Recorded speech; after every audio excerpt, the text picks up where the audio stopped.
다 같이 묵상 기도 드리시도록 하겠습니다.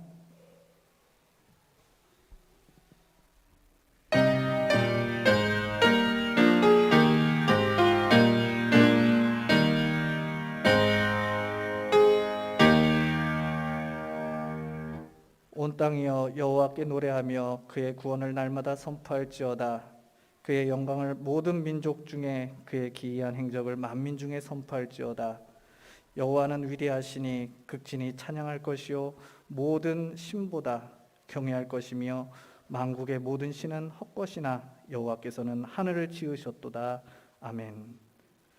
천지 만물을 지으신 살아계신 하나님, 죄와 허물로 죽을 수밖에 없는 우리를 이 시간 하나님의 자녀로 삼아주셔서 소망 가운데 주님 앞에 참된 예배자로 세워주시고 주의 영광을 찬양할 수 있도록 인도하여 주시니 감사를 드립니다.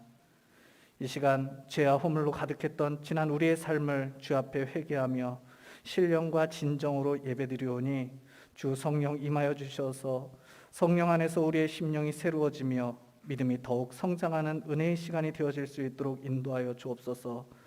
그래서 이를 통해 세상 가운데 주님의 자녀로서 구별된 삶을 살아갈 수 있도록 인도하여 주옵시고 참된 그리스도인으로서 이 세상을 살아가는 우리 모두가 되어질 수 있도록 주님 축복하여 주옵소서. 예배의 시종을 주님 앞에 의탁드리오며 살아계신 우리 주 예수 그리스도의 이름으로 감사하며 기도하옵나이다. 아멘.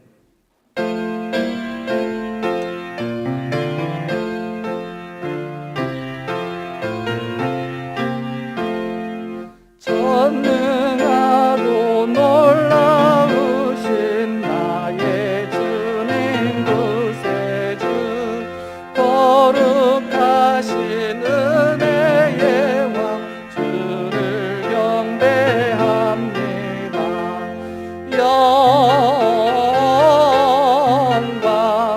영광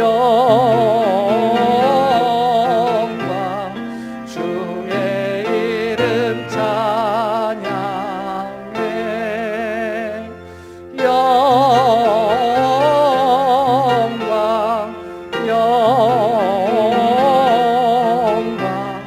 귀한 이름 찬양해. 하늘 위에 계신 주님 참된 빛이 되시니 이 세상의 모든 나라 주께 영광 돌리네.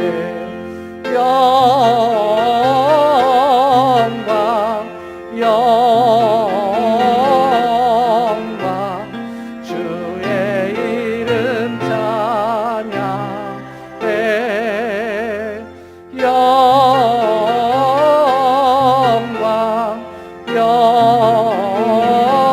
영광 귀한 이름 찬양해. 하늘나라 보좌에서 재앙 많은 세상에 우리 구원하시려고 주님 세상 오셨네. 영광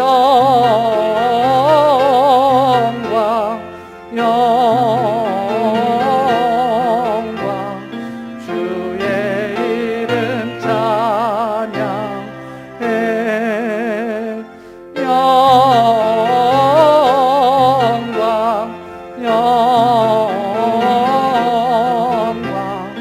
귀한 이름 찬양해. 영원하신 우리 주님 어서 속히 오셔서 주의 모든 성도들을 전부 인도하소서. 영광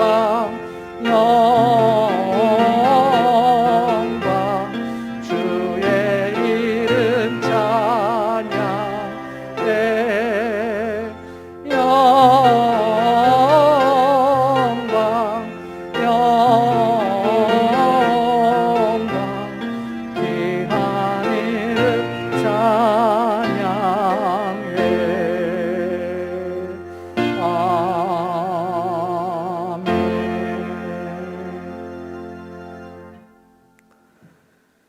여호와여 의의 호소들을 들으소서. 나의 울부짖음에 주의하소서.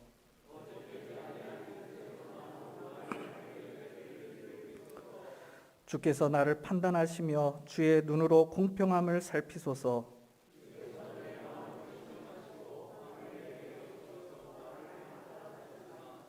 흠을 찾지 못하셨사오니 내가 결심하고 입으로 범죄하지 아니하리이다.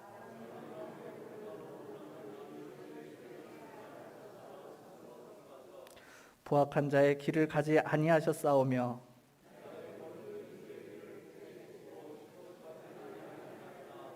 하나님이여 내게 응답하시겠으므로 내가 불렀사오니 주께 피하는 자들을 그 일어나 치는 자들에게서 오른손으로 구원하시는 주여. 아멘. 전능하사 천지를 만드신 하나님 아버지를 내가 믿사오며 그 외아들 우리 주 예수 그리스도를 믿사오니 이는 성령으로 잉태하사 동정녀 마리아에게 나시고 본디오 빌라도에게 고난을 받으사 십자가에 못 박혀 죽으시고 장사한 지 사흘 만에 죽은 자 가운데서 다시 살아나시며 하늘에 오르사 전능하신 하나님 우편에 앉아 계시다가 저리로서 산 자와 죽은 자를 심판하러 오시리라. 성령을 믿사오며 거룩한 공회와 성도가 서로 교통하는 것과 죄를 사하여 주시는 것과 몸이 다시 사는 것과 영원히 사는 것을 믿사옵나이다. 아멘.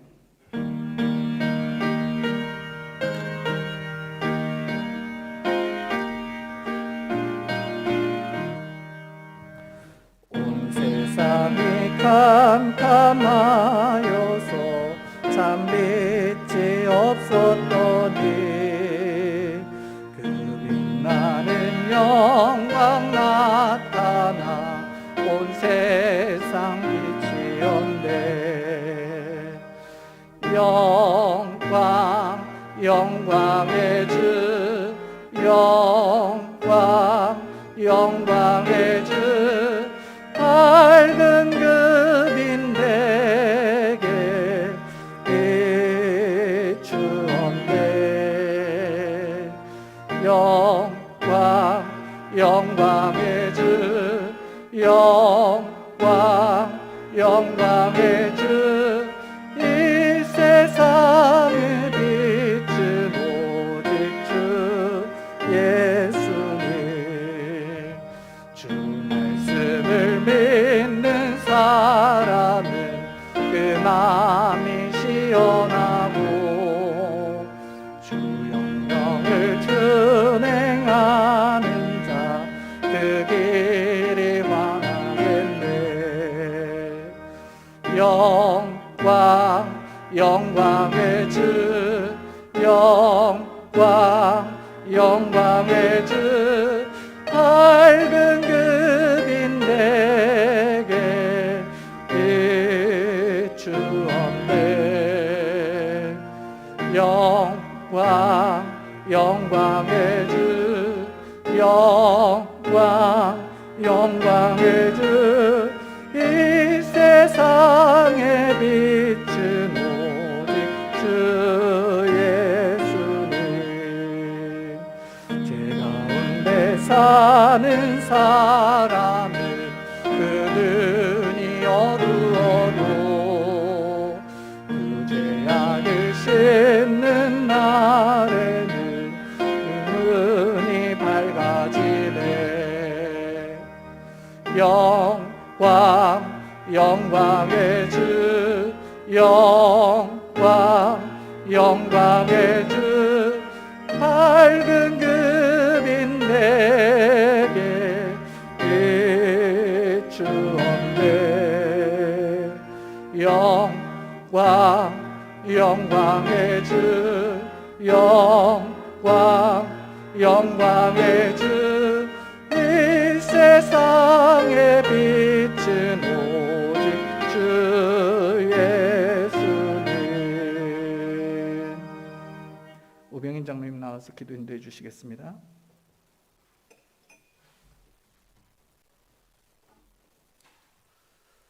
다 같이 하나님께 기도 올려드리겠습니다. 우리 생명의 주관자 되신 거룩하신 하나님 아버지, 영광과 찬양과 경배를 드리오니 기뻐 받아 주시옵소서. 우리의 정성 다하여 경건한 예배 올려드립니다. 하나님 흠양하여 주시옵소서. 지난 한 주간을 돌이켜보며 하나님의 은혜 가운데 지냈습니다.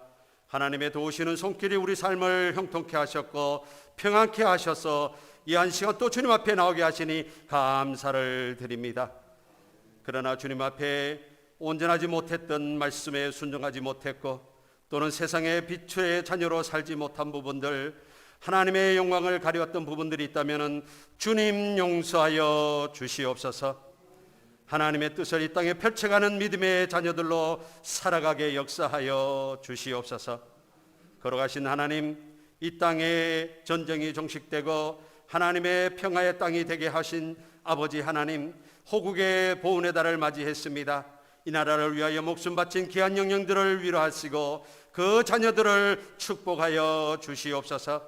세계 곳곳에 억압받는 많은 사람들을 위로하시고 온 땅에 하나님의 평화가 이루어지는 이 세계가 되게 하여 주시옵소서. 코로나로 인하여 오랜 시간 많은 사람들이 고통받고 있습니다. 하나님의 능력처의 손길이 필요합니다. 사람의 의술이 뛰어나다 할지라도 전능하신 하나님의 놀라운 손길로 코로나가 종식되어 이 땅에 아름다운 평화와 기쁨의 가정들, 사람들의 삶이 되도록 은혜 나리워 주시옵소서. 고통받는 저 북녘 땅의 사람들, 하나님의 무너진 교회가 세워지게 하시고 기도하는 종들의 간구를 들어 응답하여 주시옵소서. 한국교회를 사랑하시는 주님, 오래전에 이 땅에는 성령의 불길의 기도 소리가, 찬양의 소리가 높이 울려 퍼졌습니다.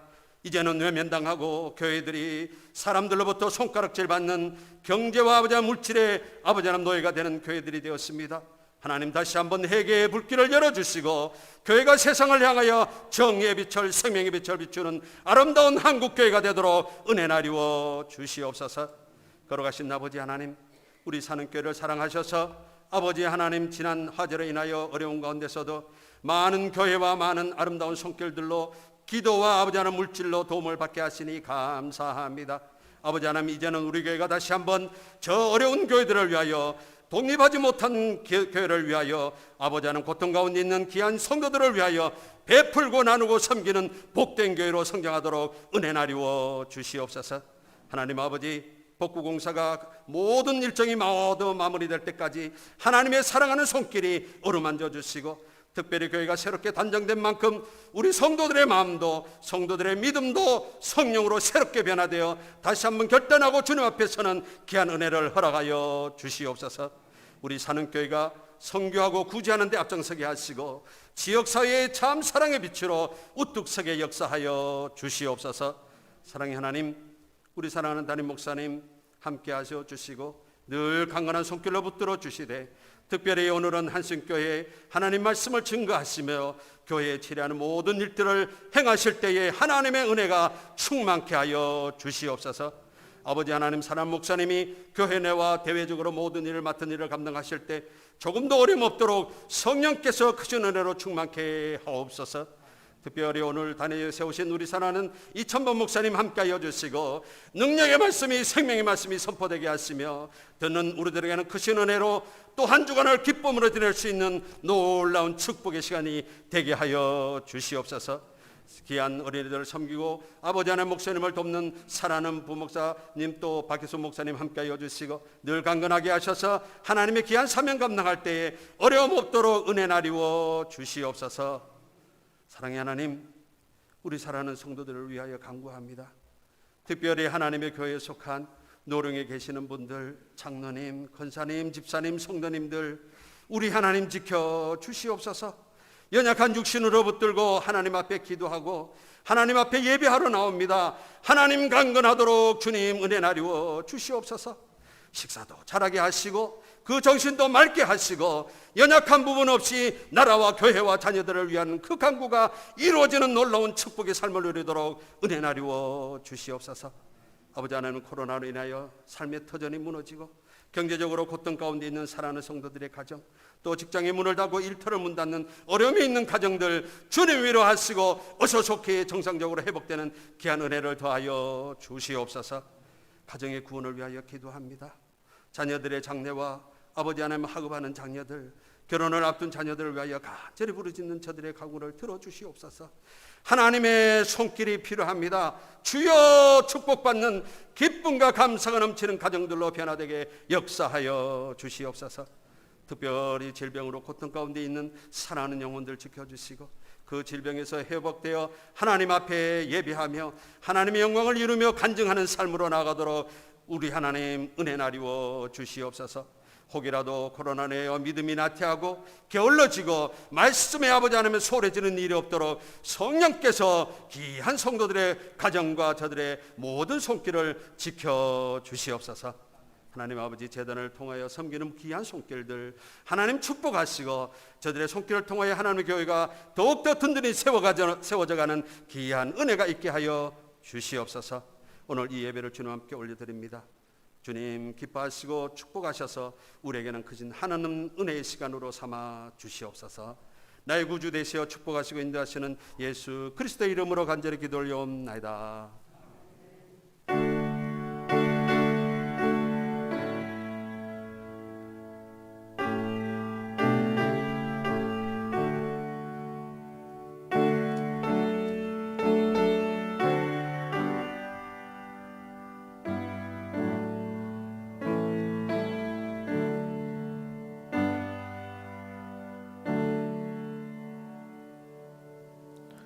오늘 우리에게 주신 하나님 말씀은 열왕기상 19장 말씀입니다.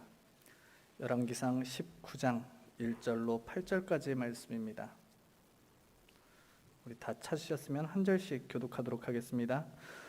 아합의 엘리야가 행한 모든 일과 그가 어떻게 모든 선지자를 칼로 죽였는지를 이세벨에게 말하니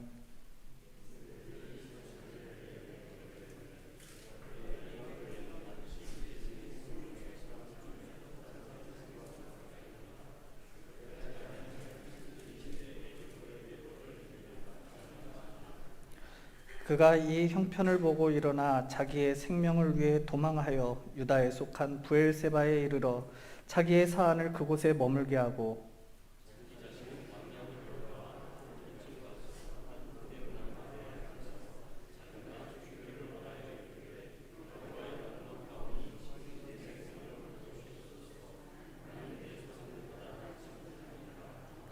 로뎀나무 아래에 누워 자더니 천사가 그를 어루만지며 그에게 이르되 일어나서 먹으라 하는지라.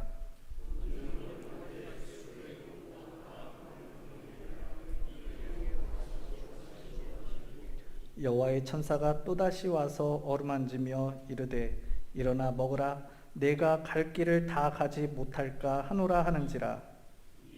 일어나 먹고 마시고 그 음식물의 힘을 의지하여 40주 40야를 가서 하나님의 산 호렙에 이르니라. 아멘.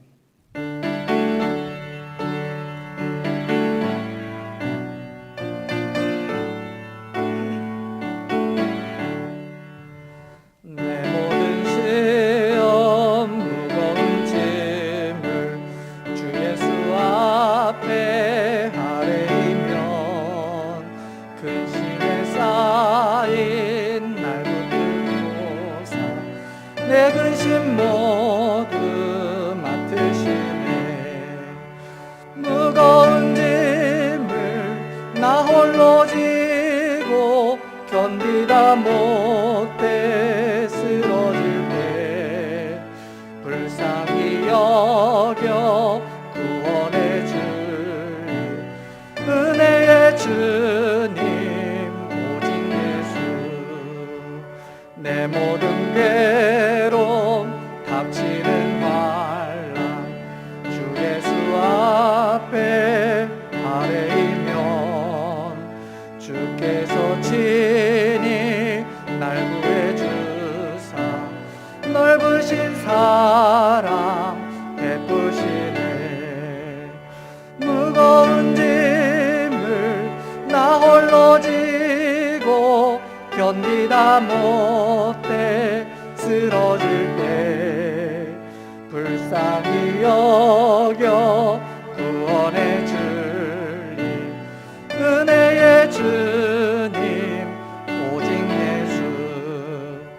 내 짐이 점점 무거워질 때 주 예수 앞에 아뢰이면 주께서 친히 날 구해 주사 내 대신 짐을 져주시네.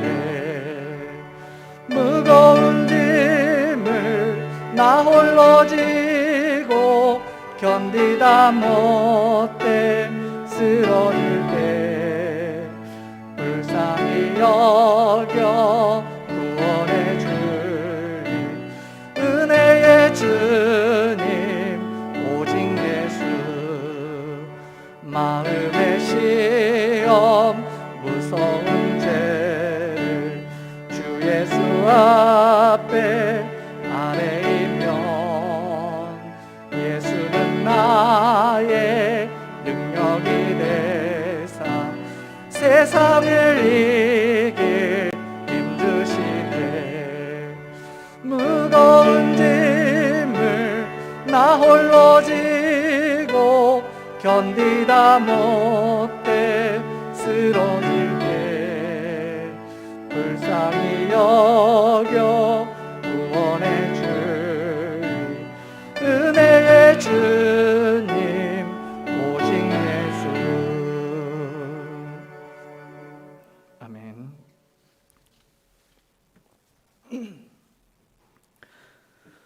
이 시간에는 열왕기상 19장 1절에서 8절 말씀을 통해 로뎀나무 아래에서라는 제목으로 우리 성도님과 말씀을 나누도록 하겠습니다.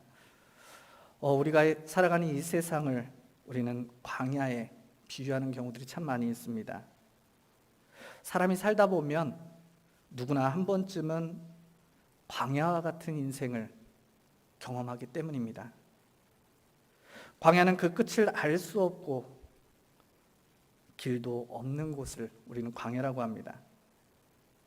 즉 우리가 살면서 만나는 인생의 환난 때문에 두려움에 떨고 불안해하며 내가 지금 무엇을 해야 할지 또 어디로 가야 할지 모른 채 방황하고 있다면 아마 지금 내가 서 있는 곳, 그곳이 광야일 것입니다. 또 하루아침에 사업을 하다 망해 빚더미에 눌려 거리에 쫓겨난 사람이 있다면 또 그 사람에게는 그곳이 광야일 것이고요. 평생을 충성해 정말로 직장에서 하루아침에 내가 평생 동안 충성해왔던 직장에서 하루아침에 해고당해 온데갈 데 없이 텅 빈 공원 벤치에서 한숨을 쉬며 하루를 보내고 있다면 그 사람에게는 그곳이 광야일 것입니다. 그리고 건강하던 몸이 한순간에 죽음의 선고를 받고 지금 현실, 나에게 닥쳐온 그 아픔의 현실을 받아들이지 못하며 이건 아니라고 정말로 믿을 수 없다고 절망감에 허탈해하며 눈물을 흘리는 사람이 있다면 그 고통과 아픔의 자리가 바로 광야일 것입니다. 세상 사람들은 이런 생각을 하곤 합니다. 나에게는 정말 이런 일이 안 일어날 거야. 그리고 안 일어났으면 좋겠다. 그리고 이런 일이 나를 피해갔으면 좋겠다. 그런데 막상 내가 사는 이 세상을 바라보면 나의 인생, 과연 현실은 내가 생각하는 대로 흘러가고 있는지 한번 되돌아볼 필요가 있습니다. 그런데 내가 원하고 생각하는 일들만 생기는 것이 아니라는 것입니다. 물론 우리가 원하고 계획하는 대로 일이 흘러갈 때도 분명히 있습니다. 그렇지만 대부분은 우리가 원하는 상과는 다른 일들, 내가 뜻하고 내가 계획하는 일들이 내 앞에 펼쳐지는 일들이 계속되는 것이 아니라 좋은 일보다는 때론 힘들고 어려운 일들을 만나게 될 때가 있는데 우리는 그때를 인생의 광야를 걸어간다 이렇게 말한다는 것입니다. 이것은 우리 믿는 사람들에게도 절대 예외는 아닙니다. 아니 어쩌면 우리 믿음 가운데에서는 이 믿음의 사람들에게는 더욱더 혹독한 광야의 시기, 광야의 시간들이 주어질지도 모른다는 것입니다. 오늘 본문에 등장하는 엘리야 또한 이런 인생의 광야를 경험한 사람입니다. 엘리야는 이세벨이 자신을 죽이려 한다는 그 소식을 듣게 되었고 유다에 속한 브엘세바로 도망하게 되는 모습을 보게 됩니다. 그리고는 그곳에 사한을 머무르게 하고 자기 자신은 거기에서 광야로 하루길쯤, 지금으로 치면 약 30여 킬로, 32킬로 정도를 더욱더 들어가서 그곳 로뎀나무 아래에 앉아 죽기를 청합니다. 오늘의 이런 엘리야의 모습을 보면서 우리는 너무나도 안타까운 마음을 금할 수 없습니다. 왜냐하면 엘리야의 모습을 한번 떠올려 보시길 바랍니다. 그는 얼마 전까지만 해도 자기를 죽이려고 혈안이 되어 있던 아방 앞에서 당당하게 영적인 전투를 제안했던 사람이었습니다. 또 갈멜산 꼭대기에서 불로 제단에 임하시는 참 하나님을 드러냈던 사람이 바로 이 엘리야였는데, 바알 예언자들을 처단하고 야훼께서 약속하신 비를 내리도록 기도해서 그 기도에 응답을 받아냈던 사람이 바로 이 엘리야였다는 것입니다. 이 승리로 엘리야는 아합을 비롯한 우상 숭배자들에게 더욱더 충격과 놀라움을 안겨주게 되었는데요. 뿐만 아니라 이 사건으로 인해서 엘리야는 자기 자신도 이스라엘에서 우상 숭배를 완전히 뿌리 뽑고 이제는 이스라엘로 하여금 다시금 거룩한 백성으로서의 삶을 살 수 있도록 그들에게 야훼 신앙을 재건시킬 수 있을 것이라는 벅찬 기대감이 그에게는 있었다는 것입니다. 그런 기대와는 달리, 그런데 왕후 이세벨이 전하게 된 죽음의 위협 앞에 그는 두려워하며 아합의 힘이 미치지 못하는 유다 지역으로 도피의 길을 떠나는 모습을 오늘 말씀을 통해 보게 된다는 것입니다. 얼마 전까지만 해도 믿음 안에서 누리던 승리의 감격과 찬란한 미래에 대한 그런 소망은 그에게선 찾아볼 수 없게 되었고, 이제는 그에게는 심한 좌절과 허탈감 속에 죽기만을 구하는 안타까운 모습들만이 남게 되었다는 것입니다. 그럼 이런 엘리야가 왜 광야로 도망칠 수밖에 없었던 것일까요? 가장 큰 이유를 들면 엘리야는 하나님을 바라보지 못한 데 있다는 것입니다. 오늘 3절 말씀 우리 같이 한번 읽어보도록 하겠습니다. 3절입니다. 시작. 그가 이 형편을 보고 일어나 자기의 생명을 위해 도망하여 유다에 속한 브엘세바에 이르러 자기의 사환을 그곳에 머물게 하고. 오늘 말씀해 보시면 그가 이 형편을 봤다 이렇게 기록합니다. 즉 엘리야에게는 지금의 상황만이 보였다는 것입니다. 아합은 이세벨에게 이 엘리야의 하나님께서 불러 응답하셨고 백성들은 바알을 버리고 하나님만을 숭배하기로 고백했고 백성들의 협조에 의해서 바알 선지자들이 죽었을 뿐만이 아니라 가뭄이 끝났다는 사실을 이제 모두 말했습니다. 이 이야기를 전해 들은 이세벨은 분노하게 됩니다. 그리고 분노한 이세벨은 사신을 통해서 엘리야를 죽이겠다는 이 사실을 전했고, 이 이야기를 전해 들은 엘리야는 겁에 질려서 광야로 도망하게 된 것입니다. 즉 엘리야는 지금까지 자신을 지켜주시고 보호하시며 인도하신 하나님, 그 하나님을 바라보지 못하고 눈앞에 자신의 생명을 위협하는 이 자신에게 위기를 가져온 이 이세벨만을 바라보았다는 것입니다. 그리고 그 결과는 두려움 속에서 자신의 생명을 지키기 위해 결국에는 광야로 도망하는 것이었습니다. 우리가 살아가는 이 세상 가운데에서 낙심하게 되는 이유도, 또 내가 만나게 되는 어려움 속에서 좌절하게 되는 이유도 바로 여기 있다는 것입니다. 현실을 도피하고 원망하며 사는 이유가 우리 생명의 주관자 되시는 하나님, 늘 나와 함께 하시며 나를 통해 역사하시는 그 하나님을 바라보지 못하고 내 눈에 보이는 관점에서 지금의 내 앞에 펼쳐진 이 상황, 눈앞의 사건만을 바라보면서 그 안에서 판단하기 때문이라는 것입니다. 즉 불꽃과 같은 눈동자로 나를 지켜보호하시며 늘 선한 곳으로 인도하시는 그 하나님, 살아계신 하나님을 바라보지 못하기 때문에 광야에 눈을 두고 살아갈 수밖에 없다는 것입니다. 그리고 엘리야가 광야로 도망할 수밖에 없었던 또 다른 이유가 있습니다. 그것은 바로 기도하지 않았기 때문이었습니다. 엘리야가 갈멜산에서 놀라운 하나님의 역사를 이룰 수 있었던 것, 그것은 바로 기도 때문이었습니다. 엘리야는 기도함으로 제단에 불을 내린 사람이었습니다. 또 오늘 읽지는 않았지만 열왕기상 18장 42절에도 보시면 엘리야가 갈멜산 꼭대기로 올라가서 땅에 꿇어 엎드려 그의 얼굴을 무릎 사이에 넣고 이렇게 기록하고 있습니다. 엘리야가 기도할 때 무릎 사이에 자신의 얼굴을 묻었다는 것, 그것은 자신은 눈에 보이는 것을 의존하지 않고 오직 살아계신 하나님, 그 하나님만을 의지하겠다는 간절한 기도의 모습, 그 기도의 모습이 이 안에 담겨 있다는 것입니다. 이런 기도는 자기 자신은 아무것도 할 수 없는 자임을 인정하는 사람, 그리고 오직 하나님만을 바라보는 그 믿음의 사람들, 성도들만이 드릴 수 있는 기도의 모습입니다. 야고보서 기자도 엘리야가 다시 기도한즉 하늘이 비를 주었다 이렇게 기록합니다. 다시 말해서 비가 내린 건 역시 하나님께서 엘리야의 기도에 응답한 결과라는 것, 그것을 분명하게 우리에게 말씀해 주고 있다는 것입니다. 그런데 오늘 말씀을 통해서 우리가 말씀을 보면 안타깝게도 엘리야가 하나님 앞에 이런 기도의 모습으로 나아갔다는 그런 구절은 찾아볼 수 없다는 것입니다. 결국 이처럼 기도의 능력을 상실하게 될 때 우리 성도들도 마찬가지로 실망에 빠지고 좌절에 빠지게 되며 결국에는 엘리야와 같은 광야의 삶을 살아가게 된다는 것을 우리가 기억해야 한다는 것입니다. 우리는 여기서 인간의 연약한 본질적인 모습들을 바라보게 됩니다. 사실 앞에서도 언급했듯이 어느 누가 엘리야가 이처럼 시리에 빠질 것이라고 생각한 사람은 아무도 없을 것입니다. 마찬가지로 우리도 아무리 투철한 신앙의식, 내가 항상 주님 앞에 마음을 들이면서 믿음 가운데 살아간다 이렇게 생각하면서 투철한 신앙의식을 갖고 있는 것 같아 보여도 하루아침에 흔들릴 수 있는 것, 그런 연약한 존재라는 것을 알아야 한다는 것입니다.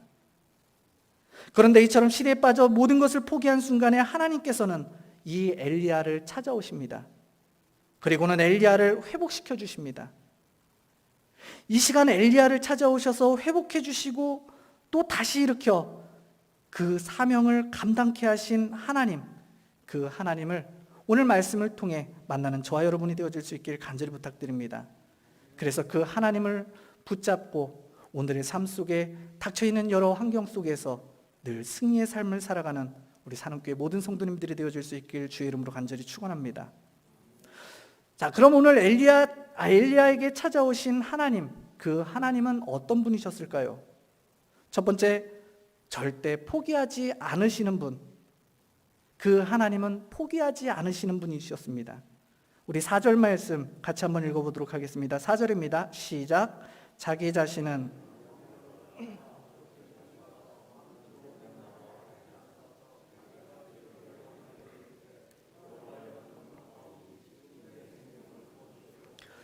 나는 내 조상들보다 낫지 못하니이다 하고 아멘. 엘리야는 지금 로뎀나무 아래에서 자신의 생명을 거두어 달라고 그렇게 호소하고 있습니다. 엘리야는 지금 자신의 생명도 사명에 대해서도 모든 것을 포기한 상태에 있었던 것입니다. 위대한 사역을 감당하던 하나님의 사람이 극한 우울감 속에서 정말로 죽음을 요청할 수밖에 없는 그 기도를 하게 될 정도로 영적인 탈진을 경험하게 된 것, 그것은 엘리야뿐만이 아니었다는 것입니다. 출애굽한 이스라엘 백성들이 광야 생활을 하는 중에 먹을 것이 없다고 하나님 앞에 불평하고 원망했을 때 하나님께서는 그들에게 불을 내려 그 진을 사르게 하십니다. 그러자 모세는 하나님의 진노가 그치도록 기도했고 하나님께서는 그에 응답하십니다.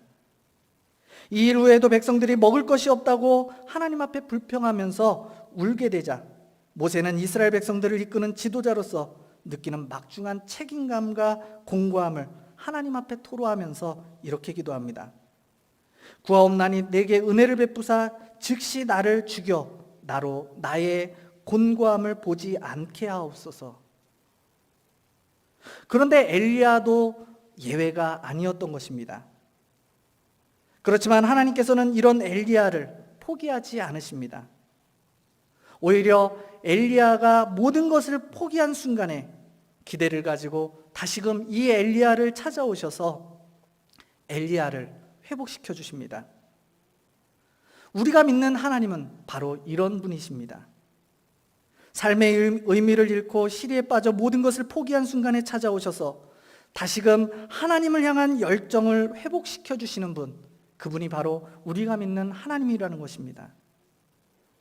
대시로 플리처상과 노벨문학상을 수상한 소설가 벅펄의 딸, 그는 자폐증을 앓고 있었습니다. 벅펄은 딸을 모델로 쓴 자라지 않는 아이에서 자신의 마음을 이렇게 표현합니다. 차라리 캐롤이 죽는 게 나을지도 모르겠다. 죽으면 다 끝나지 않는가. 어쩌면 캐롤에게는 그게 더 행복한 일일지도 모른다. 그에 있는 모습을 그대로 받아들이기까지 내가 겪었던 기대와 실망, 고통은 또 얼마였는가. 그러나 그는 결코 자신의 딸을 포기하지 않습니다. 그러면서 딸아이를 통해 인간의 존엄성을 다시 생각하게 된다. 지능만으로는 참된 인간이 될 수 없다. 캐롤이 없었다면 나는 나보다 못한 사람을 얕보는 허영과 오만 속에 빠져 살았을 것이다. 나는 내 딸을 자라지 않는 아이로 만들어버린 이 세상과 끝까지 맞설 것이다. 펄벅이 자신의 딸을 절대 포기할 수 없다고 여겼던 마음, 즉 어떤 상황에서도 자식을 포기할 수 없는 마음, 이것이 바로 부모의 마음이자 오늘 엘리야를 향한, 그리고 우리를 향한 하나님의 마음이라는 것입니다. 한 남자가 직장에서 일을 마치고 차를 몰아 집으로 가던 중에 집 근처 공원에 차를 이렇게 세웠습니다. 왜냐하면 그곳에서 벌어지고 있는 아이들, 동네 꼬마들의 야구 경기를 구경하기 위해서였는데요. 이 남자는 일루 수비를 보고 있는 한 아이에게 다가가서 현재 스코어가 어떻게 되냐 이렇게 묻습니다. 그랬더니 아이는 해맑은 모습으로 웃으면서 이렇게 대답하는데요. 우리가 14대 0으로 지고 있습니다. 이 말을 듣고 있던 남자는 의아할 수밖에 없습니다. 왜냐하면 14대 0이면 현재 이렇게 봤을 때, 우리가 봤을 때는 거의 끝난 거나 다름없는 그런 상황이라는 것이죠. 그래서 이렇게 의아하면서 묻는데요. 그렇구나. 그런데도 넌 그다지 절망적으로 보이지 않는데? 그러자 아이가 더 의외라는, 뜻밖이라는 표정으로 이렇게 되묻습니다. 왜 우리가 절망적이어야 하죠? 우린 아직 한 번도 공격하지 않았는데요. 이 말을 들으면서 어떻게 보면은 아이의 정말로 이렇게 이야기 속에서 큰 깨달음을 얻게 됩니다. 이것이야말로 아이를 통해 우리가 배워야 할 삶의 자세가 아닌가 하는 생각을 보게 됩니다. 사람들은 보통 시련을 만나게 되면 이를 실패라 생각하면서 나에게 앞으로에 생길 그 가능성마저 차단해버리고 거기에서 포기해버린다는 것입니다. 그런데 오늘 말씀을 통해 우리가 배울 수 있는 것, 하나님은 그렇게 포기하는 하나님이 아니라는 것입니다. 이사야서 54장 10절 말씀에도 보시면 산들이 떠나며 언덕들은 옮겨질지라도 나의 자비는 내게서 떠나지 아니하며 나의 화평의 언약은 흔들리지 아니하리라. 너를 긍휼히 여기시는 여호와께서 말씀하셨느니라. 아멘. 세월이 아무리 유수와 같이 흘러도 하나님의 자비는 우리에게서 떠나지 않고 우리를 향한 화평의 약속 또한 변하지 않는다고 하나님께서는 우리에게 분명하게 약속하고 계시다는 것입니다. 하나님은 절대 우리를 포기하지 않으십니다. 이것이 믿어지는 저와 여러분이 되어질 수 있기를 간절히 부탁드립니다. 두 번째로 우리가 볼 수 있는 하나님, 그 하나님은 채우시는 하나님입니다. 오늘 본문 말씀 6절 7절 말씀 우리 같이 한번 읽어보도록 하겠습니다. 6절 7절입니다. 시작. 본즉 머리맡에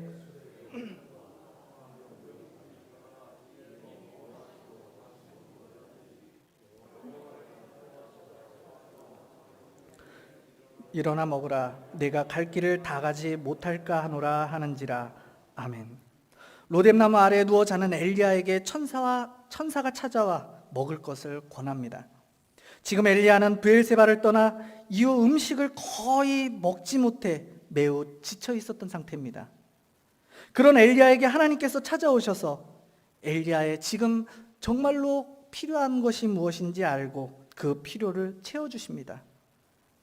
그리고 재차 음식을 권하는데 엘리야의 절망과는 상관없이 하나님의 긍휼, 엘리야를 향한 그 은혜의 때는 계속되어진다는 것입니다. 출애굽한 이스라엘 백성들을 통해서도 채우시는 하나님의 놀라운 섭리를 우리는 바라볼 수 있습니다. 우리가 아는 광야, 그곳은 부족함이 많고 정말로 수없이 많은 위험이 도사리고 있는 곳입니다. 하나님께서는 이스라엘 백성들을 약속의 땅, 젖과 꿀이 흐르는 땅, 이 가나안 땅으로 데리고 가시는 중에 이 광야를 통과하게 하십니다. 그리고 그곳에서 만나와 메추라기를 통해서 그들의 필요를 채워주십니다. 약속하신 대로 먹이시되 하나님의 방법으로 광야 40년간 가나안 땅에 들어선 다음 날까지 끊임없이 하루도 거르지 않으시고 넉넉하게 그들의 삶을 채워주십니다. 한 젊은이가 그리스도를 믿는 믿음 때문에 감옥에 있는데 다음 날 기둥에 묶여 화형될 처지에 놓이게 됩니다. 같은 감방에는 나이도 많고 연륜도 깊은 신자, 믿는 사람이 있었습니다. 날이 어두워지자 젊은이는 초에 불을 붙이려고 했고 그러다가 실수로 초에 자신의 손가락을 대게 되는데요. 손가락의 고통 때문에 소리를 지르면서 옆에 있는 그 연륜이 높은 신자에게 이렇게 말합니다. 잘못해서 손가락을 대인 것도 이렇게 참을 수 없는 고통이 이제 찾아오는데 기둥에 묶여 화형을 당하게 되는 걸 과연 어떻게 참아야 하죠? 그랬더니 그 연장자는 조용히 이렇게 대답합니다. 젊은이, 하나님께서 당신에게 손가락을 대라고 하지 않으셨기 때문에 그 일에 대해서는 하나님의 아무런 은혜도 임하지 않았지만 믿음을 위해 목숨을 잃는 것, 그것은 하나님께서 당신에게 요구하시는 것이므로 그때가 되면 하나님의 은혜가 그곳에 임하게 될 것입니다. 하나님께서 원하시는 일에는 하나님의 계획과 섭리가 있다는 것입니다. 마찬가지로 하나님께서는 우리가 이 세상을 살아갈 때 겪는 모든 일을 처리할 계획을 이미 갖고 계십니다. 하나님께는 걸어갈 길, 해야 할 일에 대한 계획이 있고 이미 우리를 위해 이 모든 것들이 준비되어 있다는 것입니다. 빌립보서 4장에 나의 하나님이 그리스도 예수 안에서 영광 가운데 그 풍성한 대로 너의 모든 쓸 것을 채우시리라, 이 말씀처럼 우리 모든 것을 채우시는 하나님을 믿음으로 고백하는 가운데 하나님께서 예비하신 모든 것들, 우리의 삶을 통해서 하나님께서 예비하신 모든 은혜를 내 삶 속에서 풍성함으로 받아 누리는 저와 여러분이 되어질 수 있기를 간절히 부탁드립니다. 마지막으로 세 번째, 우리가 만날 수 있는 하나님은 회복시키시는 하나님이십니다. 우리 5절 말씀도 같이 한번 읽어보도록 하겠습니다. 5절입니다. 시작. 로뎀나무 아래에 누워 자더니 천사가 그를 어루만지며 그에게 이르되 일어나서 먹으라 하는지라. 아멘. 로뎀나무에 누워 자고 있는 엘리야에게 하나님께서 찾아오십니다. 그리고 어루만져 주십니다. 이는 엘리야의 힘을 북돋아 주시기 위한 하나님의 위로와 격려의 모습이었습니다. 이뿐만이 아니라 엘리야가 40주야를 달려 여호와의 산 호렙에 도착할 수 있는 힘과 능력을 소유할 수 있도록 하나님께서는 이 엘리야를 회복시켜 주십니다. 8절도 한번 읽어보도록 하겠습니다. 8절입니다. 시작. 이에 일어나 먹고 마시고 그 음식물의 힘을 의지하여 40주 40야를 가서 하나님의 산 호렙에 이르니라. 아멘. 하나님의 천사가 준 음식을 먹고 엘리야는 힘을 얻었고 자신의 해야 할 일을 깨닫게 됩니다. 그것은 40주야를 달려서 목적한 곳 호렙산에 이르는 것이었습니다. 이 호렙산은 신의 산으로도 불리는데요, 하나님이 자신을 모세와 이스라엘 백성에게 계시하셨고 그의 택한 백성과 언약을 맺으신 곳, 그곳이 바로 이곳입니다. 엘리야가 호렙산에 오른 것이 하나님의 지시, 하나님께서 그곳으로 가라고 해서 갔는지 아니면 본인 스스로 자의적인 선택으로 갔는지 그것은 분명하지 않습니다. 그렇지만 하나님의 종이 고난을 당하며 악인이 득세하는 상황 속에서도 침묵하시는 하나님의 뜻은 도대체 무엇인가 하는 그 의문, 질문을 가지고 하나님의 산에 올랐던 것에는 의심이 없다는 것입니다. 사랑하는 성도님들, 우리 삶 가운데, 내가 살아가는 이 세상 가운데 시련이 찾아오면 우리 성도님들은 어떻게 하시겠습니까?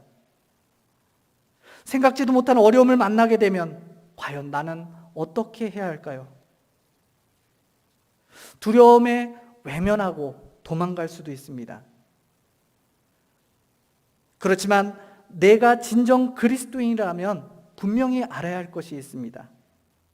시련을 만나 고통 가운데서도 피하기만 하는 것이 아닌 과연 이 일들 속에서 침묵하시는 것과 같은 하나님의 뜻, 비록 내가 생각하지는 않았지만 나에게 닥쳐온 이 시련 속에서 나를 통해서 하나님께서 뜻하시고 계획하신 일이 무엇인지, 그 뜻을, 정말로 하나님께서 원하시는 일이 무엇인가를 찾기 위해서 엘리야처럼 여호와의 산에 올라야 한다는 것입니다. 엘리야는 하나님의 산 이 호렙에서 하나님을 만나게 됩니다. 그리고 그로 인해서 그의 모든 의문을 해소하며 자신이 지금까지 빠져있던 시리 가운데에서 벗어날 수 있었습니다. 그리고 그곳에서 하나님께서 부여해 주시는 새로운 힘과 그리고 사명을 부여받게 됩니다. 우리가 잘 아는 여호수아 7장 말씀에 보시면 아간의 범죄로 인해서 이스라엘이 아이성 전투에서 패배하는 내용을 보게 됩니다. 이 사건은 현대를 살아가는 우리 신앙인들에게 탐심과 죄의 대가, 그리고 개인과 공동체와의 관계 등에 대한 여러 가지 교훈들을 제시해주고 있습니다. 그리고 여호수아 7장에 이어 나타나는 8장을 통해서는 한 차례 죄의 광풍이 이스라엘 진영을 휩쓸고 간 뒤를 묘사해주고 있는데요. 하나님은 여호수아에게 아이성을 다시 공격할 것을 명령하시고 그리고 구체적인 공격 작전까지 그에게 가르쳐 주십니다. 여호수아는 이에 순종함으로써 큰 승리를 거두게 됩니다. 이를 통해서 하나님은 친히 이스라엘을 회복시키시고 계시다는 것을 우리에게 보여주시는데요. 아간의 탐심으로 인한 대가, 그것은 너무나도 참혹했습니다. 이스라엘 공동체는 일시적으로 아이성에서 대패를 했고요. 당사자인 아간, 그는 그 가족과 가축까지 심판을 받게 됩니다. 아름다운 외투 한 벌과 은 200세겔, 그리고 50세겔 크기의 금덩이가 가져왔던 참혹한 결과였습니다. 이런 비참한 환경 속에 이스라엘을 회복시키시는 하나님의 열심이 이 8장에 잘 나와 있습니다. 우리의 인생길에도 아이성의 패배와 같은 때가 분명히 있습니다. 패배의 원인이 이스라엘처럼 탐심 때문인지 아니면 하나님의 시험 때문인지는 몰라도 우리의 삶에 패배의 시간이 분명히 있다는 것입니다. 그리고 패배의 원인이 다양한 만큼 그 나타나는 모습 또한 다양할 수 있습니다.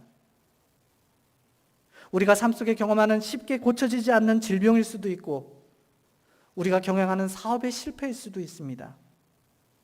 또 우리가 만나는 사람들과의 관계 안에서 인간관계의 실패, 그리고 가정의 파탄일 수도 있습니다.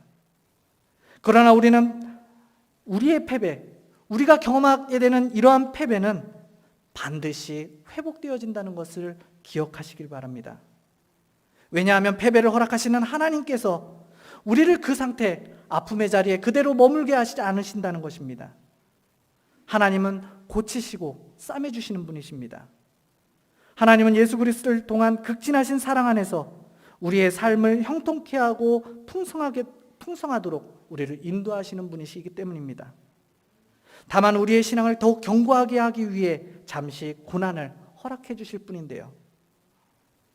여러분, 온실에서 자라난 꽃, 그리고 들판에서 자라난 꽃, 그 모양은 같지만 그 꽃에서 나는 향기에 큰 차이가 있다는 것을 기억하시기 바랍니다. 온실에서 자란 꽃은 고생을 하지 않습니다. 그러나 들판에서 자란 꽃은 거센 바람을 이겨내야 하기 때문에 자라는 환경 속에서 거칠어진다는 것입니다. 그런 만큼 그 향기는 더욱더 진하게 되고 강하게 된다는 것입니다.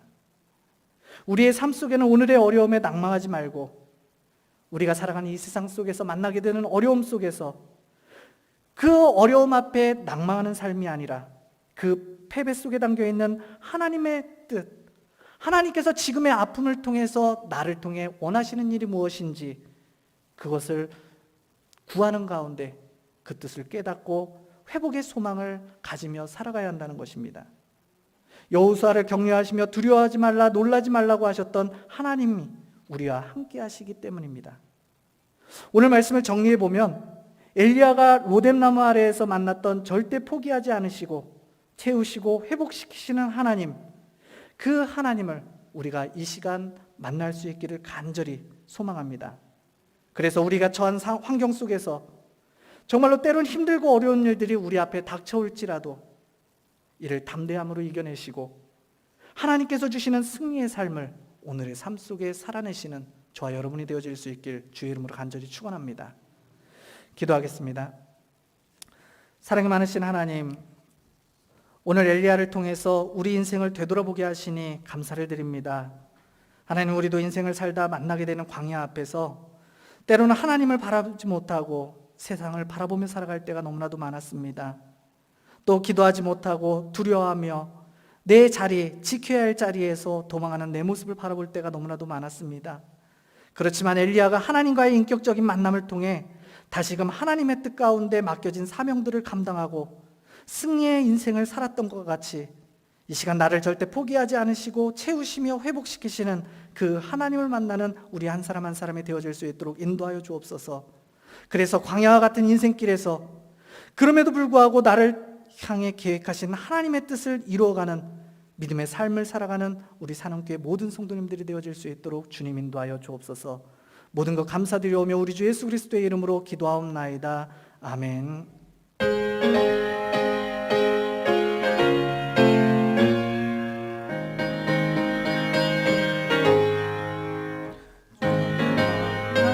온편히 싣고 안전한 복음까지도 다스리시는 주의 영원한 팔 의지에 주의 영원하신 팔 함께 하사 항상 나를 붙드시고 어느 곳에 가든지 요동하지 않는 주의 팔을 의지함이라. 세상 친구들 나를 버려 예수를 함께 동행함으로 주의 은혜가 충만하리니 주의 영원한 팔 의지에 주의 영원하신 팔 함께 하사 항상 나를 붙드시네. 어느 곳에 가든지 요동하지 않는 주의 팔을 의지함이라. 나의 믿음이 연약해져 미리 예비한 힘을 주시며 위태할 때도 안보하시는 주의 영원한 팔 의지에 주의 영원하신 팔 함께 하사 항상 나를 붙드시니 어느 곳에 가든지 요동하지 않는 주의 팔을 의지함이라.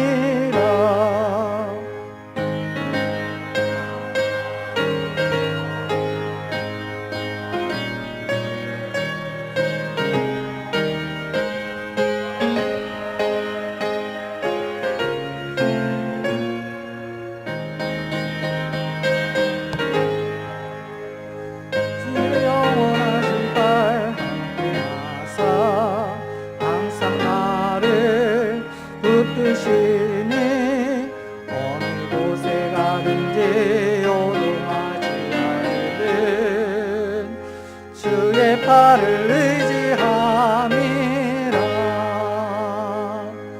기도하겠습니다. 늘 우리의 삶을 풍족히 채워주시는 은혜의 하나님, 이 시간 주님 주신 은혜에 감사함으로 주님 앞에 구별하여 예물을 올려드립니다. 예물 쓰이는 곳마다 그리스도의 향기가 전해질 수 있도록 주님 인도하여 주옵시고 이 예물을 통하여 하나님 나라가 더욱더 확장될 수 있도록 주님 축복하여 주옵소서. 드리는 손길 축복해 주시길 원합니다. 10의 1조를 드리오니 기뻐 받아주시고 정말로 창고에 쌓을 곳이 없도록 주님께서 차고 넘치도록 은혜를 내려 주옵소서. 감사의 예물을 드립니다. 감사의 제목이 더욱 풍성하도록 은혜로 함께하여 주옵시고 건축헌금, 모퉁이헌금, 성교헌금, 화재복구헌금, 1,000번째 헌금을 주님 앞에 드리오니 각양의 은혜대로 드리는 헌금을 축복해 주셔서 드려질 때 어려움 겪는 일이 나타나지 아니하게 하시고 드려임으로 인하여서 더 큰 은혜 가운데 늘 기쁘고 감사함으로 살아가는 정말로 하나님 앞에 큰 영광을 올려드리는 우리 모두가 되어질 수 있도록 주님 인도하여 주옵소서. 이 시간 예물 가운데 우리의 기도의 제목 주님 앞에 함께 올려드립니다.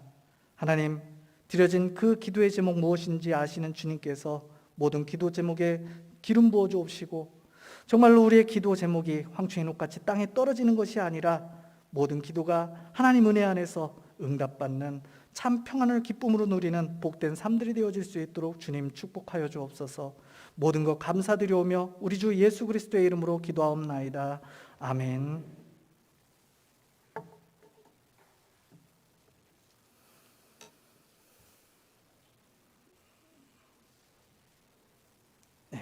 교회 소식 나누도록 하겠습니다. 방역 지침 안내 계속되어지고 있는데요. 예배 시 마스크 손소독 그리고 발열 체크 등 방역 지침을 꼭 지켜주셔서 우리 건강 잘 지켜주시고요. 그 세상 가운데에서 우리 할 일을 잘 감당하는 참 그리스도인으로서의 삶을 살아가는 저 여러분이 되어줄 수 있기를 부탁을 드립니다. 그리고 아까 우리 장로님 기도해 주실 때 이제 기도해 주실 때 해주셨는데요. 오늘 우리 목사님, 담임 목사님 한신교회에서 이 담임 목사 청빙을 위한 공동의회를 이제 인도하고 계세요. 그래서 우리 성도님들 한 마음으로 기도해 주셔서 정말로 한신교회 오랫동안 담임 목사님 공석이었었는데요.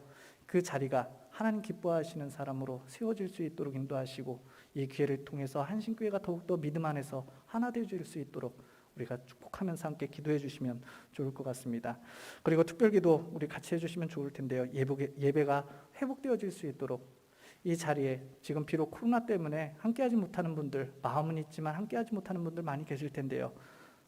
같이 기도해 주시면서 이 예배가 회복되어지고 이 자리가 차고 넘칠 수 있도록 그렇게 기도해 주시고요. 그래서 믿음 안에서 더욱더 굳건히 세워지는 우리 믿음의 사람들이 되어질 수 있게 해달라고 기도해 주시면 감사할 것 같습니다. 그리고 아프신 분들 참 많이 계십니다. 그래서 이름 불러가면서 기억나실 때마다 기억하시면서 함께 기도해 주셔서 하나님의 은혜 가운데에서 모든 그 나약한 질병들 치유함 받고 하나님 앞에 나와서 기쁨으로 한 마음으로 함께 예배할 수 있는 시간이 빨리 올 수 있게 해달라고 함께 기도해 주시면 좋을 것 같습니다. 다른 광고 없으시면 우리 다 같이 일어나셔서 635장 주기도송 부르시면서 예배 마치도록 하겠습니다.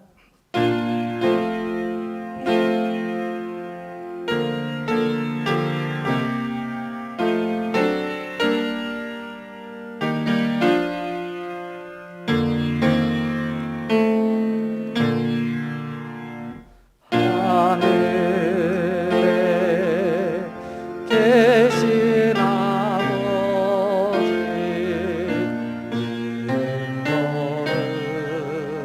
거룩하사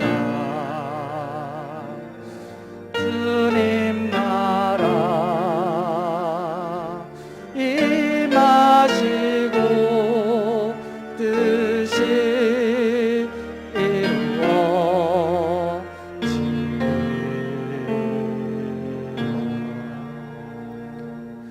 일용할 양식 주시고 우리들의 큰 죄 다 용서하옵시고 또 시험에 들게 하시고 악에서 구원하소서.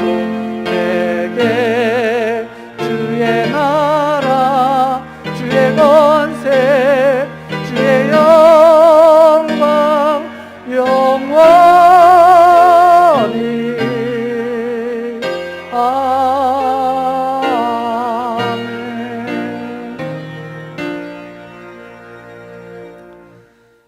이제는 우리 주 예수 그리스도의 은혜와 하나님 아버지의 크신 사랑과 성령님의 감화 감동 축복 교통하심이 오늘 우리가 사는 광야 가운데 엘리야가 포기하지 않으시고 채우시며 회복시키시는 하나님을 인격적으로 만남으로 믿음의 자리에서 다시금 나를 향해 뜻하시고 계획하신 하나님의 뜻과 비전을 이루어감으로 승리의 삶을 살았던 것과 같이 오늘의 삶 속에 이런 하나님을 만남으로 나에게 주어진 자리에서 나에게 맡겨진 사명을 잘 감당하며 살아가겠다고 다짐하며 결단하며 돌아가는 우리 모든 성도님들과 그리고 그 가정과 그리고 그 일터와 그 계획하는 삶의 모든 일들 위해 이제부터 영원토록 함께 하시길 간절히 축원하옵나이다.